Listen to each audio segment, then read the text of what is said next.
El gato del Brasil. Arthur Conan Doyle. 1859-1930. El gato del Brasil.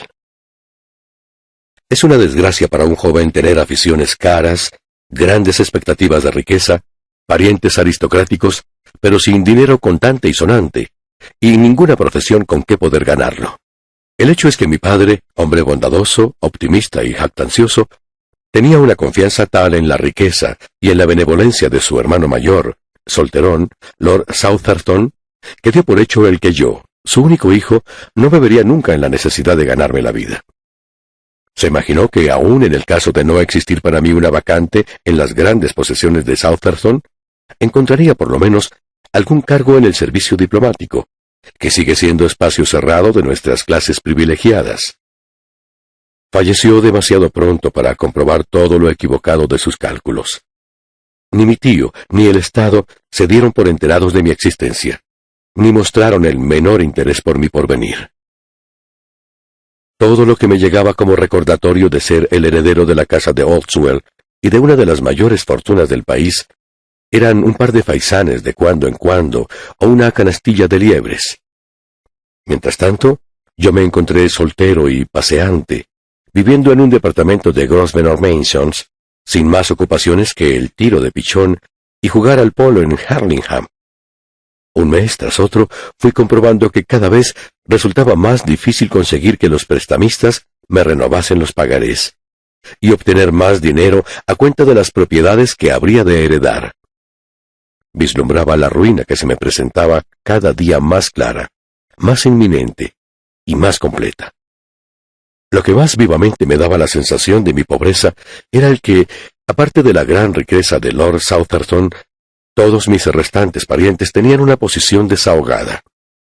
El más próximo era Everard King, sobrino de mi padre y primo carnal mío, que había llevado en el Brasil una vida aventurera, regresando después a Inglaterra para disfrutar tranquilamente de su fortuna.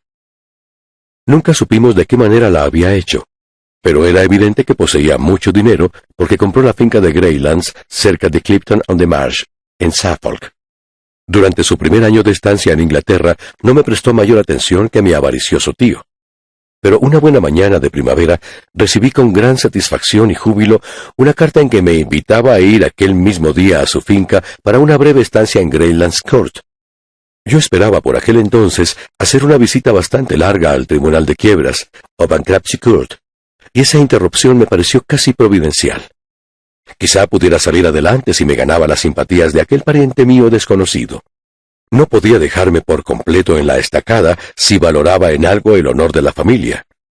Di orden a mi ayuda de cámara de que dispusiese mi maleta, y aquella misma tarde salí para Clipton-on-the-Marsh.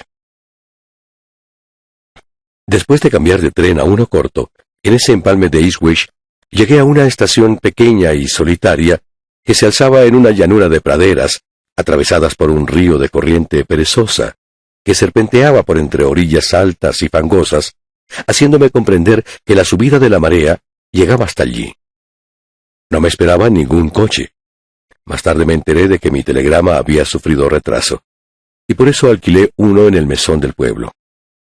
Al cochero, hombre excelente, se le llenaba la boca elogiando a mi primo, y por él me enteré de que el nombre de Mr. Everard King era de los que merecían ser traídos a cuento en aquella parte del país. Daba fiestas a los niños de la escuela, permitía el libre acceso de los visitantes a su parque, estaba suscrito a muchas obras benéficas, y en una palabra, su filantropía era tan universal que mi cochero solo se la explicaba con la hipótesis de que mi pariente abrigaba la ambición de ir al Parlamento. La aparición de un ave preciosa que se posó en un poste de telégrafo al lado de la carretera apartó mi atención del panegírico que estaba haciendo el cochero. A primera vista me pareció que se trataba de un arrendajo, pero era mayor que ese pájaro y de un plumaje más alegre. El cochero me explicó inmediatamente la presencia del ave, diciendo que pertenecía al mismo hombre a cuya finca estábamos a punto de llegar. Por lo visto, una de las aficiones de mi pariente consistía en aclimatar animales exóticos, y se había traído del Brasil una cantidad de aves y de otros animales que estaba tratando de criar en Inglaterra. Una vez que cruzamos la puerta exterior del parque de Greylands, se nos ofrecieron numerosas pruebas de esa afición suya. Algunos ciervos pequeños y con manchas, un extraño jabalí que, según creo, es conocido con el nombre de pecarí, una oropéndola de plumaje espléndido, algunos ejemplares de armadillos y un extraño animal que caminaba pesadamente y que parecía un tejón sumamente grueso, figuraron entre los animales que distinguí mientras el coche avanzaba por la avenida curva. Mr. Ibrahim King, mi primo desconocido, estaba en persona esperándome en la escalinata de su casa, porque nos vio a lo lejos y supuso que era yo el que llegaba. Era hombre de aspecto muy sencillo y bondadoso, pequeño de estatura y corpulento, de 45 años quizá, y de cara llena y simpática, atezada por el sol del trópico y plagada de 1000 arrugas.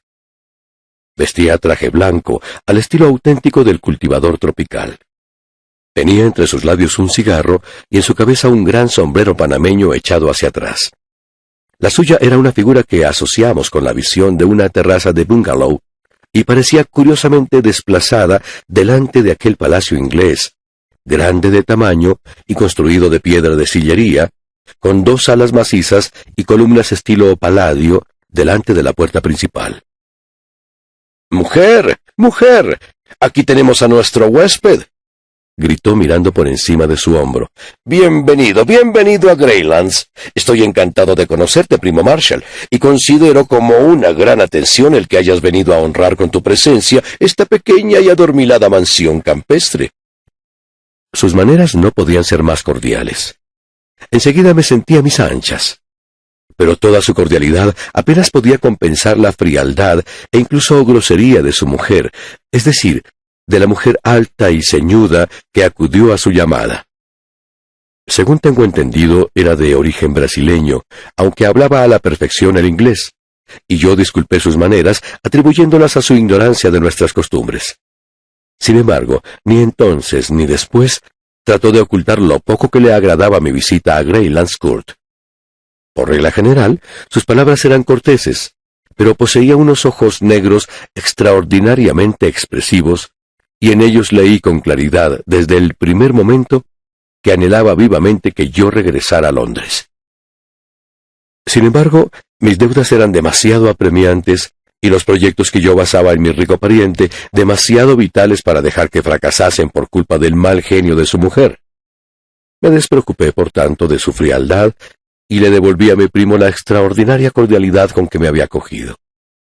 Él no había ahorrado molestias para procurarme toda clase de comodidades. Mi habitación era encantadora. Me suplicó que le indicase cualquier cosa que pudiera apetecer para estar allí completamente a mi gusto. Tuve en la punta de la lengua contestarle que un cheque en blanco resultaría una ayuda eficaz para que yo me considerara feliz, pero me pareció prematuro en el estado en que se encontraban nuestras relaciones. La cena fue excelente. Cuando de sobremesa nos sentamos a fumar unos habanos y a tomar el café, que según me informó se lo enviaban, seleccionado para él, de su propia plantación, me pareció que todas las alabanzas del cochero estaban justificadas, y que jamás había yo tratado con un hombre más cordial y hospitalario.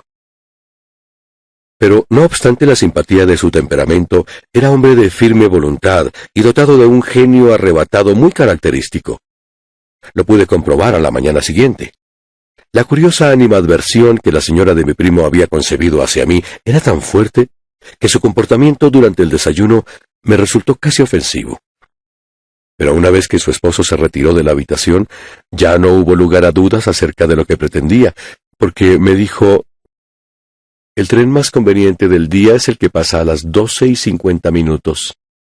«Es que yo no pensaba marcharme hoy», le contesté con franqueza, quizá con arrogancia, porque estaba resuelto a no dejarme echar de allí por esa mujer. «Oh, si es usted quien ha de decidirlo», dijo ella, y dejó cortada la frase, mirándome con una expresión insolente. «Estoy seguro de que Mr. Ibrahim King me lo advertiría si yo traspasara su hospitalidad». «¿Qué significa esto? ¿Qué significa esto?», preguntó una voz, y mi primo entró en la habitación. Había escuchado mis últimas palabras, y le bastó dirigir una sola mirada a mi cara y a la de su esposa. Su rostro, regordete y simpático, se revistió en el acto de una expresión de absoluta ferocidad y dijo: ¿Me quieres hacer el favor de salir, Marshall? Diré de paso que mi nombre y apellido son Marshall King. Mi primo cerró la puerta en cuanto hubo salido e inmediatamente oí que hablaba a su mujer en voz baja, pero con furor concentrado. Aquella grosera ofensa a la hospitalidad lo había lastimado evidentemente en lo más vivo. A mí no me gusta escuchar de manera subrepticia, y me alejé paseando hasta el prado. De pronto oí a mis espaldas pasos precipitados y vi que se acercaba la señora con el rostro pálido de emoción y los ojos enrojecidos de tanto llorar. «Mi marido me ha rogado que le presente mis disculpas, Mr. Marshall King», dijo, permaneciendo delante de mí con los ojos bajos. «Por favor, señora, no diga ni una palabra más». Sus ojos negros me miraron de pronto con pasión. «¡Estúpido!», me dijo con voz sibilante y frenética vehemencia. Luego giró sobre sus tacones y marchó rápida hacia la casa. La ofensa era tan grave, tan insoportable, que me quedé de una pieza, mirándola con asombro. Seguía en el mismo lugar cuando vino a reunirse conmigo mi anfitrión. Había vuelto a ser el mismo hombre simpático y regordete. «Creo que mi señora se ha disculpado de sus estúpidas observaciones», me dijo. «Sí, lo ha hecho, claro que sí». Me pasó la mano por el brazo y caminamos de aquí para allá por el prado. «No debes tomarlo en serio», me explicó. «Me dolería de una manera indecible que acortases tu visita, aunque solo fuera por una hora. La verdad es que no hay razón para que entre parientes guardemos ningún secreto. Mi buena y querida mujer es increíblemente celosa. Le molesta que alguien, sea hombre o mujer, se interponga un instante entre nosotros. Su ideal es una isla desierta y un eterno diálogo entre los dos. Eso te dará la clave de su conducta, que en este punto, lo reconozco, no anda lejos de una manía. Dime que ya no volverás a pensar en lo sucedido». «No, desde luego que no». «Pues entonces prende este cigarro y acompáñame para que veas mi pequeña colección de animales». Esta inspección nos ocupó toda la tarde, porque allí estaban todas las aves, animales y hasta reptiles que él había importado. Algunos vivían en libertad, otros en jaulas y pocos encerrados en el edificio. Me habló con entusiasmo de sus éxitos y de sus fracasos, de los nacimientos y de las muertes registradas. Gritaba como un escolar entusiasmado cuando, durante nuestro paseo, alzaba las alas del suelo algún espléndido pájaro de colores, o cuando algún animal extraño se deslizaba hacia el refugio. Por último, me condujo por un pasillo que arrancaba de una de las salas de la casa. Al final, había una pesada puerta que tenía un cierre corredizo a modo de mirilla. Junto a la puerta salía de la pared un manillar de hierro unido a una rueda y a un tambor. Una reja de fuertes barrotes se extendía de punta a punta del pasillo. «Te voy a enseñar la perla de mi colección», dijo. «Solo existe en Europa otro ejemplar desde la muerte del cachorro que había en Rotterdam. Se trata de un gato del Brasil». «¿Pero en qué se diferencian de los demás gatos?» «Pronto lo vas a ver», me contestó riendo. «¿Quieres tener la amabilidad de correr la mirilla y mirar hacia el interior?» Así lo hice, y vi una habitación amplia y desocupada, con el suelo enlosado y ventanas de barrotes en la pared del fondo. En el centro de la habitación, tumbado en medio de una luz dorada de sol, estaba acostado un gran animal del tamaño de un tigre, pero tan negro y lustroso como el ébano. Era pura y simplemente un gato negro enorme y muy bien cuidado. Estaba recogido sobre sí mismo, calentándose en aquel estanque amarillo de luz, tal como lo haría cualquier gato. Era tan flexible, musculoso, agradable y diabólicamente suave, que yo no podía apartar mis ojos de la ventanita. «¿Verdad que es magnífico?», me dijo mi anfitrión, poseído de entusiasmo. «Una maravilla. Jamás he visto un animal más espléndido». Hay quienes le dan el nombre de puma negro, pero en realidad no tiene nada de puma. Este animal mío anda por los 11 pies, desde el hocico hasta la cola. Hace 4 años era una bolita de pelo negro y fino, con 2 ojos amarillos que miraban fijamente. Me lo vendieron como cachorro recién nacido en la región salvaje de la cabecera del Río Negro. Mataron a la madre a lanzazos cuando ya había matado a una docena de sus atacantes. Según eso, son animales feroces. No los hay más traicioneros y sanguinarios en toda la superficie de la tierra. Habla a los indios de las tierras altas de un gato del Brasil y verás cómo salen corriendo. La caza preferida de estos animales es el hombre. Este ejemplar mío no le ha tomado todavía el sabor a la sangre caliente, pero si llega a serlo se convertirá en un animal espantoso. En la actualidad no tolera dentro de su cubil a nadie sino a mí. Ni siquiera a su cuidador, Baldwin, se atreve a acercársele. Pero yo soy para él la madre y el padre en una pieza. Mientras hablaba, abrió de pronto la puerta, y con gran asombro mío, se deslizó dentro cerrándola inmediatamente a sus espaldas. Al oír su voz, el voluminoso y flexible animal se levantó, bostezó, y se frotó cariñosamente la cabeza redonda y negra contra su costado, mientras mi primo le daba golpecitos y le acariciaba. «Vamos, Tommy, métete en tu jaula», le dijo mi primo. El fenomenal gato se dirigió a un lado de la habitación y se enroscó debajo de unas rejas. Eberhard King salió y, agarrando el manillar de hierro al que antes me he referido, empezó a hacerlo girar. A medida que lo accionaba, la reja de barrotes del pasillo empezó a meterse por una rendija que había en el muro y fue a cerrar la parte delantera del espacio enrejado, convirtiéndolo en una verdadera jaula. Cuando estuvo en su sitio, mi primo abrió la puerta otra vez y me invitó a pasar a la habitación, en la que se percibía el olor penetrante y rancio, característico de los grandes animales carnívoros. «Así es como lo tratamos», me dijo Eberhard King. «Le dejamos espacio abundante para que vaya y venga por la habitación, pero cuando llega la noche lo encerramos en su jaula. Para darle libertad basta hacer girar el manillar desde el pasillo, y para encerrarlo actuamos como tú acabas de ver. No se te ocurra hacer eso». Yo había metido la mano entre los barrotes para palmear el lomo brillante que se alzaba y bajaba con la respiración. Mi primo tiró de mi mano hacia atrás con una expresión de seriedad en el rostro. «Te aseguro que eso que acabas de hacer es peligroso. No vayas a suponer que cualquier otra persona puede tomarse las libertades que yo me tomo con este animal. Es muy exigente en sus amistades. ¿Verdad que sí, Tommy? Ha oído ya que llega el que le trae la comida. ¿No es así, muchacho?» Se oyeron pasos en el corredor enlosado, y el animal saltó sobre sus patas y se puso a caminar de un lado para otro de su estrecha jaula, con los ojos llameantes y la lengua escarlata temblando y agitándose por encima de la blanca línea de sus dientes puntiagudos. Entró un cuidador que traía en una artesilla un trozo de carne cruda y se lo tiró por entre los barrotes. El animal se lanzó con ligereza y lo atrapó, retirándose luego a un rincón.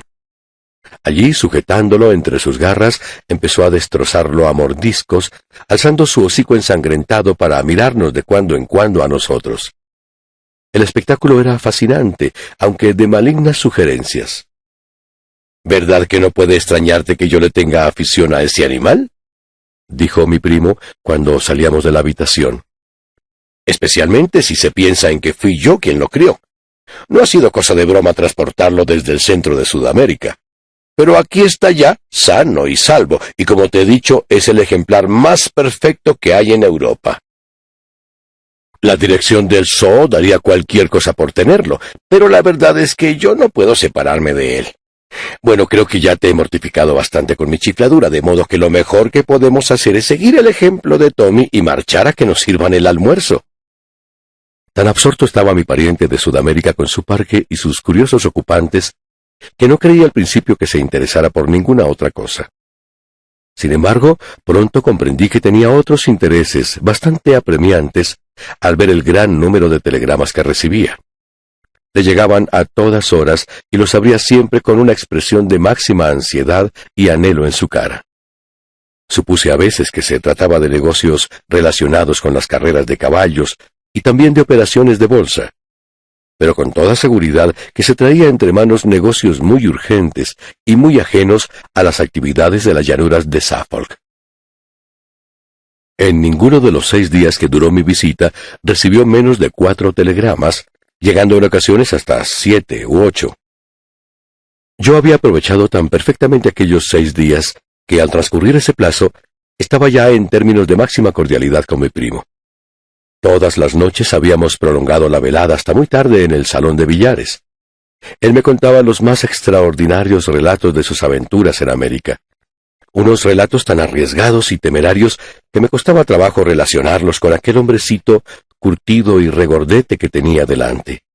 Yo, a mi vez, me aventuré a contarle algunos de mis propios recuerdos de la vida londinense, que le interesaron hasta el punto de prometer venir a Grosvenor Mansions y vivir conmigo. Sentía verdadero anhelo por conocer el aspecto más disoluto de la vida de la gran ciudad.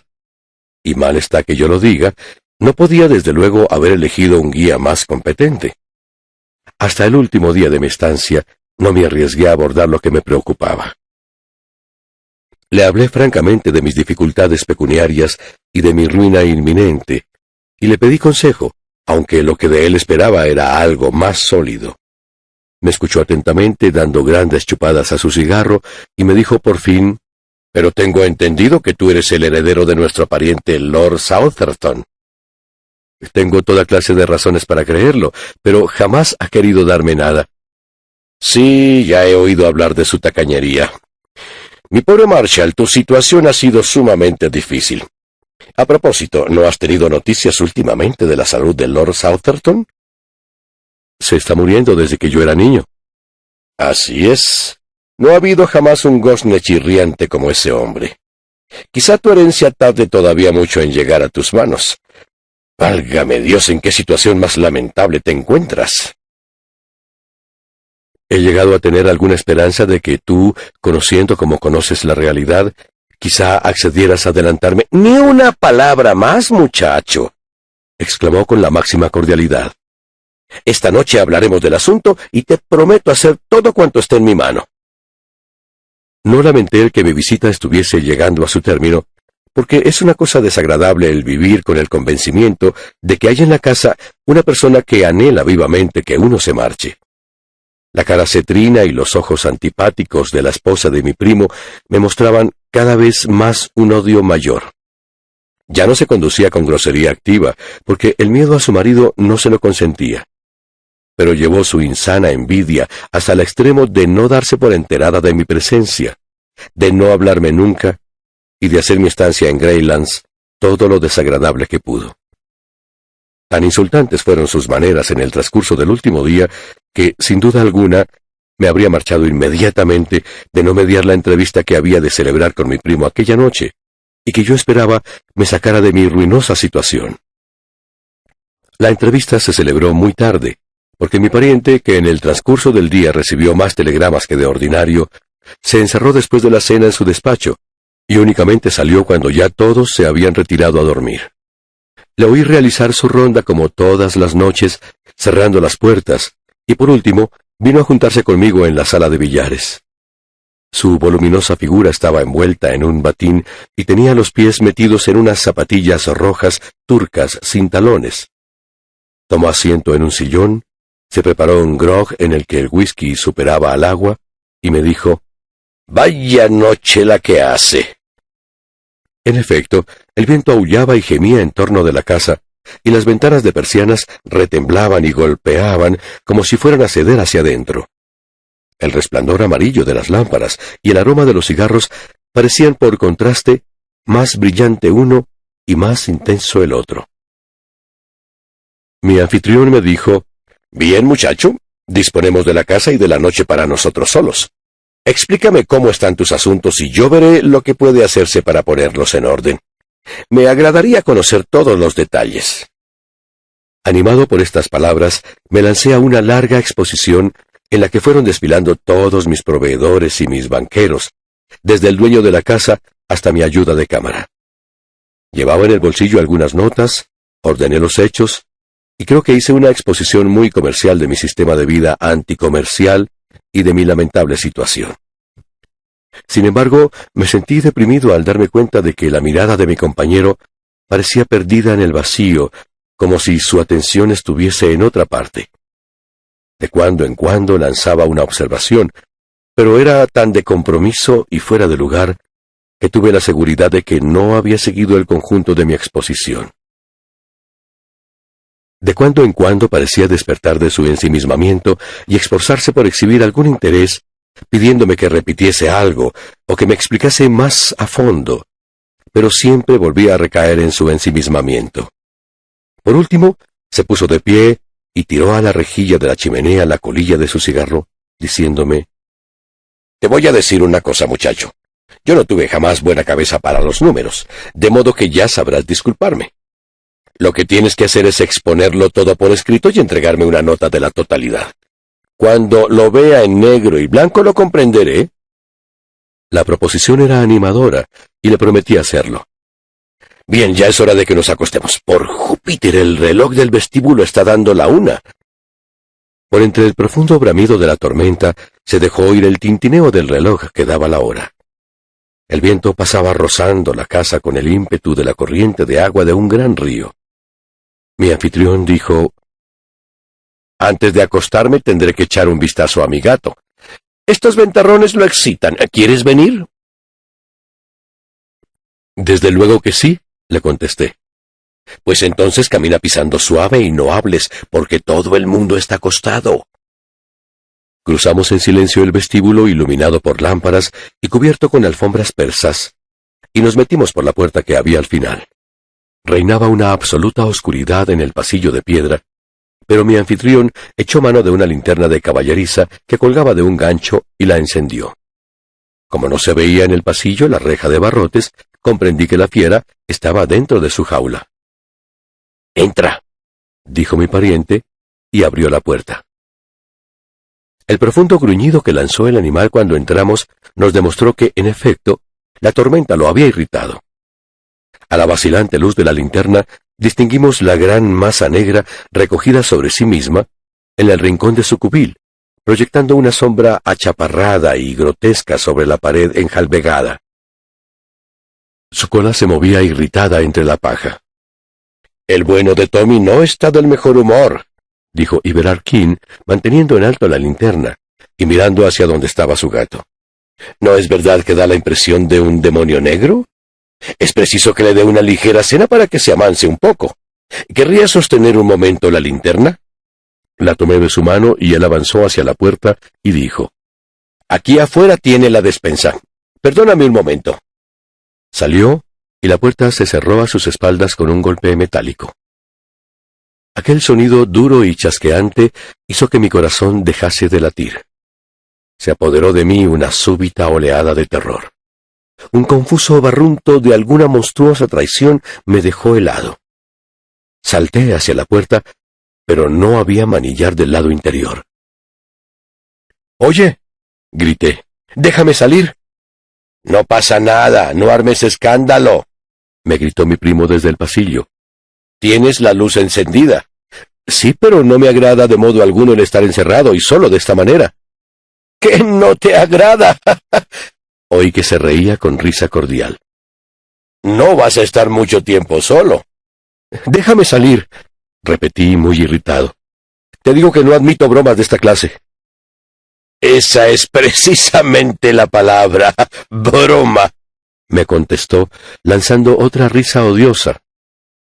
Y de pronto, entre el bramar de la tormenta, oí el chirrido y el gemir del manillar que daba vueltas y el traqueteo de la reja al pasar por la rendija del muro. ¡Santo cielo! Estaba poniendo en libertad al gato del Brasil. A la luz de la linterna vi cómo la reja de barrotes iba retirándose lentamente delante de mí.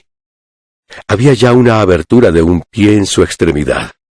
Lancé un alarido y agarré el último barrote, tirando de él con toda la energía de un loco. En efecto, yo estaba loco de furor y de espanto. Sostuve por unos momentos el mecanismo, inmovilizándolo. Me di cuenta de que él, por su parte, empujaba con todas sus fuerzas el manillar y que el sistema de palanca acabaría por sobreponerse a mis fuerzas. Fui cediendo pulgada a pulgada. Mis pies resbalaban sobre la losa y en todo ese tiempo yo pedía y suplicaba a aquel monstruo inhumano que me librase de tan terrible muerte. Se lo supliqué por nuestro parentesco. Le recordé que yo era huésped suyo, le pregunté qué daño le había hecho. Él no daba otras respuestas que los empujones y tirones del manillar. Con cada uno de ellos, y a pesar de todos mis forcejeos, se iba llevando otro barrote por la rendija de la pared. Aferrándome y tirando con todas mis fuerzas, me vi arrastrado a todo lo largo de la parte delantera de la jaula. Por último, con las muñecas doloridas y los dedos desgarrados, renuncié a la lucha inútil. Al soltar el enrejado, éste se retiró totalmente con un golpe seco, y un momento después oí cómo se alejaba por el pasillo el ruido de las pisadas de las zapatillas turcas, que terminó con el chasquido de una puerta lejana cerrada de golpe. Luego reinó el silencio. El animal no se había movido de su sitio en todo ese tiempo. Permanecía tumbado en el rincón y su cola había dejado de moverse. Por lo visto, lo había llenado de asombro la aparición de un hombre agarrado a los barrotes de su jaula y arrastrado por delante de él dando alaridos. Vi cómo sus ojos enormes me miraban con fijeza. Al aferrarme a los barrotes, había dejado caer la linterna, pero seguía encendida en el suelo y yo hice un movimiento para apoderarme de ella, movido por la idea de que quizá su luz me protegiese. Pero en el instante mismo en que me moví, la fiera dejó escapar un gruñido profundo y amenazador. Me detuve y permanecí en mi sitio temblando de miedo. El gato, si es que puede darse este nombre tan casero a un animal horrible como aquel, estaba a menos de 10 pies de mí. Le brillaban los ojos como dos discos de fósforo en la oscuridad. Me aterraban y, sin embargo, me fascinaban. No podía apartar de esos ojos los míos. En momentos de intensidad tan grande como eran aquellos para mí, la naturaleza nos hace las más extrañas jugarretas. Esos ojos brillantes se encendían y se desvanecían como dos luces que suben y bajan en un ritmo constante. Había momentos en que yo los veía como dos puntos minúsculos de un brillo extraordinario, como dos chispas eléctricas en la negra oscuridad. Pero luego se ensanchaban y ensanchaban hasta ocupar con su luz siniestra y movediza todo el ángulo de la habitación. Pero de pronto se apagaron por completo. La fiera había cerrado los ojos. No sé si hay algo de verdad en la vieja idea del dominio que ejerce la mirada del hombre, o si fue porque el enorme gato estaba simplemente amodorrado. Lo cierto es que, lejos de mostrar síntomas de querer atacarme, se limitó a apoyar su cabeza negra y sedosa sobre sus terribles garras delanteras y pareció dormirse. Seguí de pie, temiendo moverme y despertarlo otra vez a la vida y a la malignidad. Pero por último pude pensar claramente, libre ya de la impresión de aquellos ojos ominosos. Estaba encerrado para toda la noche con la fiera feroz. Mi propio instinto, para no referirme a las palabras de aquel miserable calculador que me había hecho caer en esta trampa, me advertía que ese animal era tan salvaje como su amo. ¿Cómo me las arreglaría para mantenerlo en esa situación en que estaba ahora hasta que amaneciera? Era inútil intentar salvarme por la puerta, lo mismo que por las ventanas estrechas y enrejadas. Dentro de la habitación, desnuda y embaldosada, no existía para mí ninguna clase de refugio. Era absurdo que gritara pidiendo socorro. Este cubil era una construcción accesoria y el pasillo que lo unía a la casa tenía, por lo menos, una largura de 100 pies. Además, mientras en el exterior bramase la tormenta, no era probable que nadie oyera mis gritos. Solo podía confiar en mi propio valor y en mi propio ingenio. De pronto, con una nueva oleada de espanto, mis ojos se posaron en la linterna. Su vela ardía ya a muy poca altura y empezaban a formarse estrías laterales. No tardaría 10 minutos en apagarse. Solo disponía, por tanto, de 10 minutos para tomar alguna iniciativa, porque una vez que quedara en la oscuridad y próximo a la fiera espantable, sería incapaz de acción. Ese mismo pensamiento me tenía paralizado. Miré por todas partes con ojos de desesperación dentro de esa cámara mortuoria y de pronto me fijé en un lugar que parecía prometer, si no salvación, por lo menos un peligro no tan inmediato e inminente como el suelo desnudo. He dicho que la jaula, además de tener una parte delantera, tenía también una parte superior, que permanecía fija cuando se recogía la delantera a través de la rendija del muro. La parte superior estaba formada por barras separadas entre sí por pocas pulgadas, estando esa separación cubierta con tela de alambre fuerte a su vez, y el todo descansando en las dos extremidades sobre dos fuertes montantes. En ese momento producía la impresión de un gran solio hecho de barras, bajo el cual estaba agazapada en un rincón la fiera. Entre esa parte superior de la jaula y el techo quedaba una especie de estante de unos 2 a 3 pies de altura. Si yo conseguía subir hasta allí y meterme entre los barrotes y el cielo raso, solo tenía un lado vulnerable. Estaría a salvo por debajo, por detrás y a cada lado. Únicamente podía ser atacado de frente. Es cierto que por ese lado no tenía protección alguna, pero al menos me encontraría fuera del camino de la fiera cuando ésta comenzara a pasearse dentro de su cubil. Para llegar hasta mí tendría que salirse de su camino. Tenía que hacerlo ahora o nunca, porque en cuanto la luz se apagase, me resultaría imposible. Hice una profunda inspiración y salté, aferrándome al borde de hierro de la parte superior de la jaula, y me metí jadeante en aquel hueco. Al retorcerme quedé con la cara hacia abajo, y me encontré mirando en línea recta a los ojos terribles y las mandíbulas abiertas del gato. Su aliento fétido me daba en la cara lo mismo que una vaharada de vapor de una olla infecta hirviendo. Me pareció que el animal se mostraba más bien curioso que irritado. Con una ondulación de su lomo largo y negro, se levantó, se estiró, y luego apoyándose en sus patas traseras, con una de las garras delanteras en la pared, levantó la otra y pasó sus uñas por la tela de alambre que yo tenía debajo. Una uña afilada y blanca rasgó mis pantalones, porque no he dicho que estaba con mi traje de smoking, y me abrió un surco en mi rodilla. La fiera no hizo aquello agresivamente, sino más bien como tanteo, porque al lanzar yo un agudo grito de dolor, se dejó caer de nuevo en el suelo, luego saltó ágilmente a la habitación, empezó a pasearse con paso rápido alrededor y de cuando en cuando lanzaba una mirada hacia mí. Yo, por mi parte, me apretujé muy adentro hasta tocar con la espalda la pared, comprimiéndome de manera de ocupar el más pequeño espacio posible. Cuanto más adentro me metía, más difícil iba a hacerle atacarme. Parecía irse excitando con sus paseos, y se puso a correr ágilmente y sin ruidos por el cubil, cruzando continuamente por debajo de la cama de hierro en que yo estaba tendido. Era un espectáculo maravilloso el de ese cuerpo enorme dando vueltas y vueltas como una sombra sin que apenas se oyese un ligerísimo tamborileo de las patas aterciopeladas.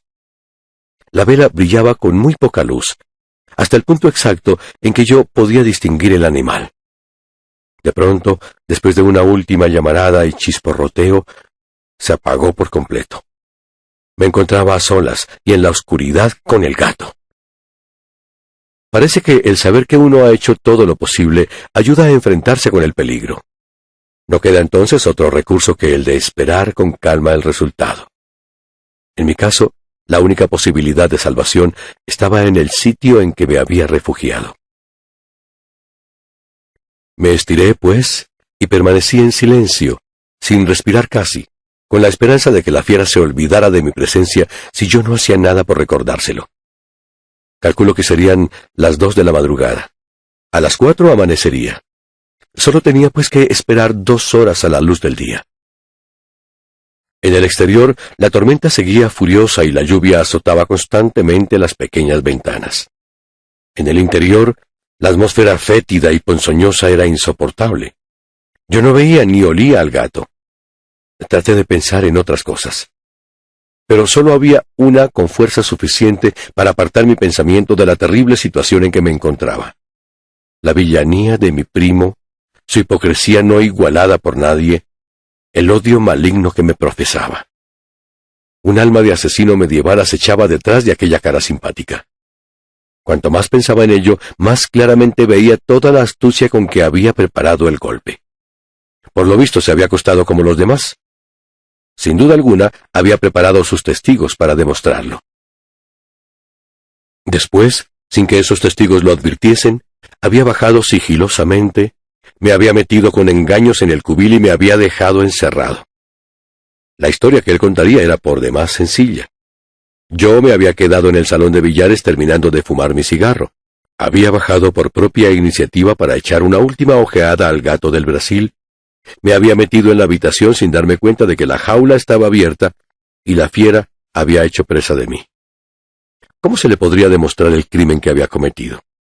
Quizá hubiese sospechas, pero jamás se obtendrían pruebas. Con qué lentitud transcurrieron aquellas 2 horas espantosas. En una ocasión llegó a mis oídos un ruido apagado, raspante, que yo atribuí al lamido del pelo del animal. En varias ocasiones los ojos verdosos me enfocaron brillantes a través de la oscuridad, pero nunca me miraron fijamente. Y cada vez fue mayor mi esperanza de que me olvidara o de que no se diese por enterado de mi presencia. Pero llegó un momento en que penetró por las ventanas un asomo de luz. Empecé a verlas como 2 recuadros grises en la pared negra. Luego los recuadros se volvieron blancos y pude ver de nuevo a mi terrible compañero, y él también pudo verme a mí, por desgracia. Comprendí en el acto que la fiera se encontraba de un humor más peligroso y agresivo que cuando dejé de verlo. El frío de la mañana lo había irritado y además estaba hambriento. Iba y venía con un gruñido constante y con paso rápido por el lado de la habitación que estaba más alejado de mi refugio, con los bigotes rizados de furor y enhiestando y descargando latigazos con la cola. Cuando daba media vuelta al llegar a los ángulos de la pared, alzaba siempre hacia mí los ojos preñados de espantosas amenazas. Comprendí que se estaba preparando para matarme. Y sin embargo, hasta en una situación tan crítica yo no podía menos que admirar la elegancia sinuosa de la endiablada alimaña, sus movimientos sin violencia, ondulantes, de suaves curvas, el brillo de su lomo magnífico, el color escarlata palpitante de su lengua lustrosa que colgaba fuera del morro azabache. El gruñido profundo y amenazador subía y subía de tono en un crescendo ininterrumpido. Comprendí que había llegado el momento decisivo. Resultaba lastimoso el esperar una muerte como aquella en un estado como el que me encontraba. Transido en posición violenta, temblando de frío sobre aquella parrilla de tortura en que estaba tendido con mis ropas ligeras. Me esforcé por reanimarme, por levantar mi alma a una altura superior a esa situación, y al mismo tiempo, con la lucidez cerebral propia de un hombre que se ve perdido, miré por todas partes buscando algún medio posible de salvación. Una cosa era evidente para mí. Si fuese posible hacer retroceder a su posición anterior la reja delantera de la jaula, podía encontrar detrás de ella un refugio seguro. ¿Sería yo capaz de volverla a su sitio? Apenas me atreví a moverme por temor a que la fiera saltara sobre mí. Lentísimamente, alargué la mano hasta aferrar con ella el barrote último de la reja que sobresalía de la rendija del muro exterior. Con gran sorpresa mía, se dio fácilmente al tirón que le di. Como es natural, la dificultad de tirar hacia adentro era producida por el hecho de que yo estaba como pegado a ella sin poder hacer juego con el cuerpo. Di otro tirón y la reja avanzó 3 pulgadas más. Por lo visto funcionaba sobre ruedas. Volví a tirar y en ese instante saltó el gato. La cosa fue tan rápida, tan súbita, que no me di cuenta de cómo había ocurrido. Oí el salvaje rechinar de dientes y un instante después la llamarada de los ojos amarillos, la negra cabeza achatada con su lengua roja y centelleantes colmillos, estuvo al alcance de mi mano. El proyectil viviente hizo vibrar con su choque los barrotes en que yo estaba tendido, hasta el punto de que pensé que se venían abajo, si es que en aquel instante podía yo pensar en algo. El gato se balanceó allí un instante, tratando de afianzarse en el borde del enrejado con las patas traseras, quedando su cabeza y sus garras delanteras muy cerca de mí. Oí el chirrido raspante de las uñas en la tela metálica y sentí en mi cara el nauseabundo aliento de la fiera, que había calculado mal el salto. No pudo sostenerse en aquella postura.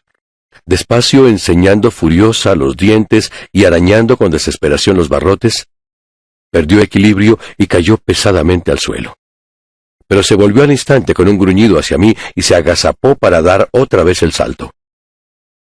Comprendí que se iba a decidir en unos momentos mi destino.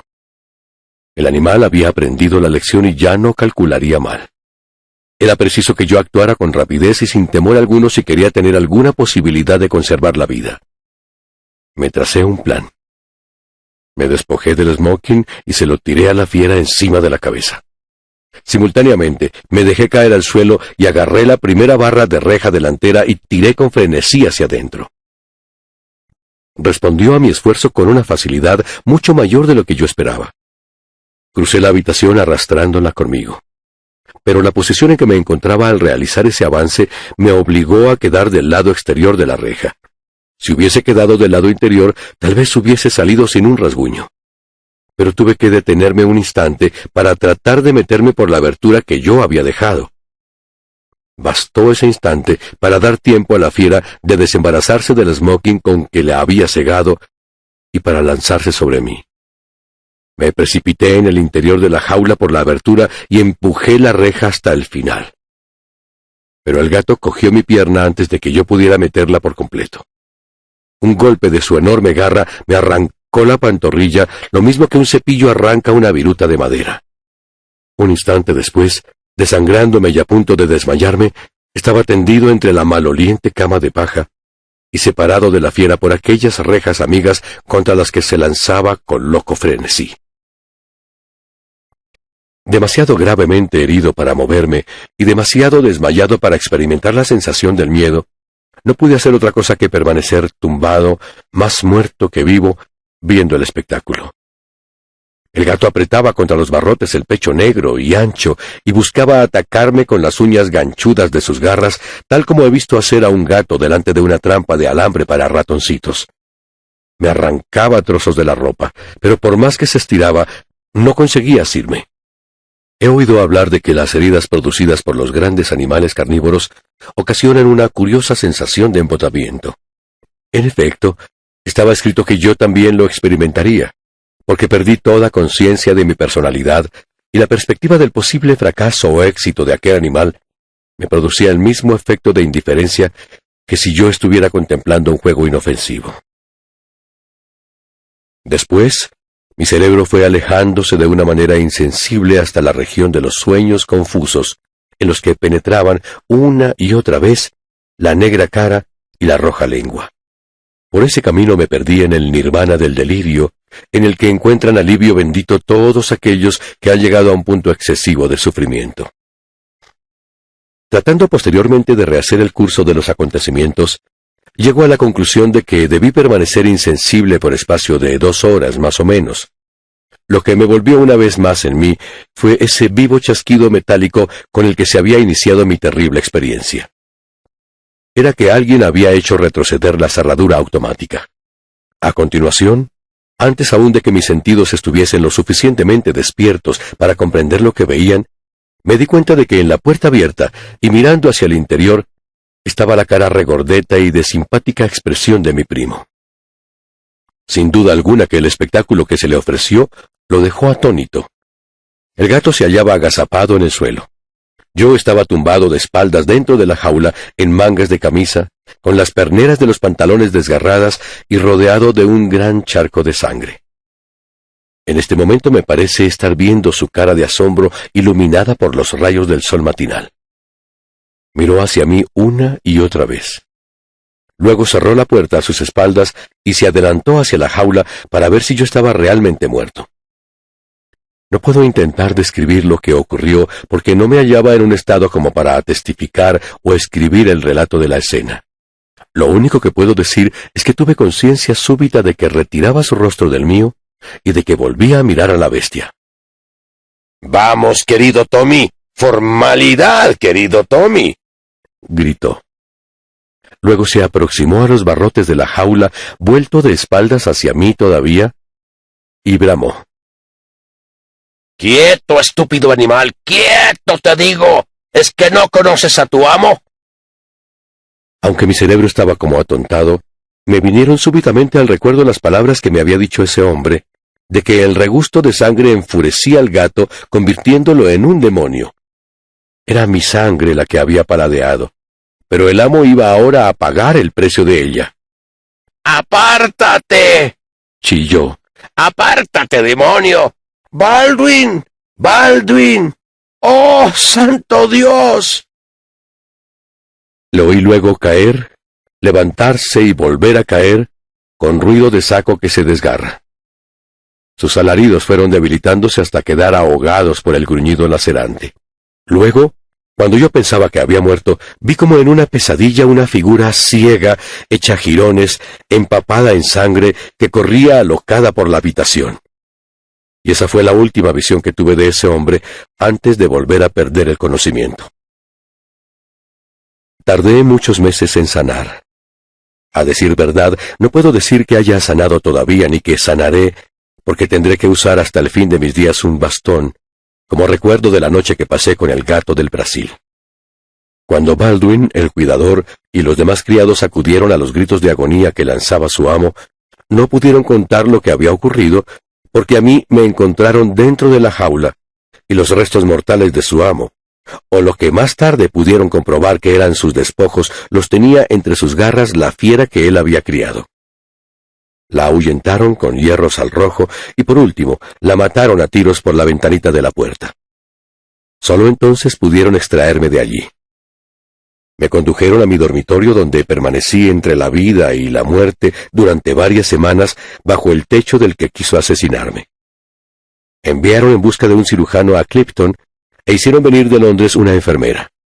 Al cabo de un mes estuve en condiciones de que me llevasen hasta la estación y luego a mis habitaciones de Grosvenor Mansions. Conservo de mi enfermedad un recuerdo que bien pudiera pertenecer al panorama constantemente variable creado por mi cerebro febril, si no se hubiese grabado en mi memoria de una manera tan permanente. Cierta noche, estando ausente la enfermera, se abrió la puerta de mi habitación y una mujer alta y completamente enlutada se deslizó dentro. Se acercó hasta mi cama e inclinó su cara cetrina hacia mí. Al débil resplandor de la lamparilla vi que era la brasileña con la que mi primo estaba casado. Me miró fijamente a la cara con una expresión mucho más amable de la que yo había conocido y me preguntó, ¿está usted en sí? Contesté con una leve inclinación de cabeza porque me sentía aún muy débil. Bien, pues, quería decirle que únicamente debe usted culparse a usted mismo de lo ocurrido. ¿No hice yo cuanto pude en su favor? Traté desde el primer momento de alejarlo de esta casa. Me esforcé por librarlo de él, recurriendo a todos los medios, menos al de traicionar al que era mi esposo. Yo sabía que él tenía motivo para traerlo a esta casa, y que no lo dejaría salir de aquí con vida. Nadie conoció a ese hombre como yo, que tanto he sufrido con él. No me atreví a decirle todo esto. Me habría matado. Pero hice cuanto pude por usted. A fin de cuentas, ha sido para mí el mejor amigo que he tenido. Me ha devuelto mi libertad cuando yo creía que solo la muerte era capaz de traérmela. Lamento sus heridas, pero ningún reproche puede hacerme. Le dije que era usted un estúpido, y en efecto lo ha sido. Aquella mujer extraña y amargada se deslizó fuera de la habitación, estando escrito que no la volvería a ver jamás. Regresó a su país de origen con lo que le quedó de las riquezas de su esposo, y según noticias recibidas posteriormente, tomó el velo en Pernambuco. Hasta pasado algún tiempo de mi regreso a Londres, los médicos no dictaminaron que me encontraba en condiciones de atender mis asuntos. Esa clase de autorización no me hizo al comienzo muy feliz, porque temía que sirviera de señal a un asalto en masa de mis acreedores. Sin embargo, quien primero la aprovechó fue mi abogado Summers. «Me alegra muchísimo que su señoría se encuentre tan mejorado», me dijo. «Llevo esperando mucho tiempo para presentarle mis felicitaciones». «¿Qué quiere usted decir con eso, Summers? La cosa no está para bromas». «Quiero decir, y digo», me contestó, «que desde hace 6 semanas es usted Lord Southampton. Pero no se lo hemos dicho por temor a que la noticia retrase el curso de su recuperación». «Lord Southampton, es decir, uno de los pares más ricos de Inglaterra. No podía creer lo que oía. Y de pronto pensé en el plazo que había transcurrido y en que coincidía con el que yo llevaba herido. Según eso, Lord Southampton debió fallecer más o menos por el tiempo en que yo resulté herido. Una y otra cosa ocurrieron el mismo día. Summers me miraba fijamente al hablar, y yo estoy convencido de que había adivinado la verdadera situación porque era hombre muy perspicaz. Calló un momento como si esperara de mí una confidencia, pero yo no creí que se adelantase nada dando aires a semejante escándalo familiar. Entonces él prosiguió con la misma expresión de quien lo adivina todo. Sí, es una coincidencia por demás curiosa. Supongo que sabrá usted que el heredero inmediato de la fortuna era su primo Everard King. Si ese tigre lo hubiese destrozado a usted y no a él, vuestro primo sería en este momento Lord Southampton. Desde luego, le contesté. Con cuánta pasión lo anhelaba, dijo Summers. He sabido casualmente que el ayuda de cámara del difunto Lord Southampton estaba a sueldo de Everard King, y que le enviaba telegramas con intervalos de pocas horas para informarle del estado de salud de su amo. Esto ocurría más o menos por el tiempo en que usted estuvo de visita en su finca. ¿No le resulta extraño que tuviese tanto interés en estar bien informado, no siendo, como no era, el heredero inmediato? Sí que es muy extraño, le contesté. Y ahora, Summers, tráigame las facturas de mis deudas y un nuevo talonario de cheques, para que empecemos a poner las cosas en orden.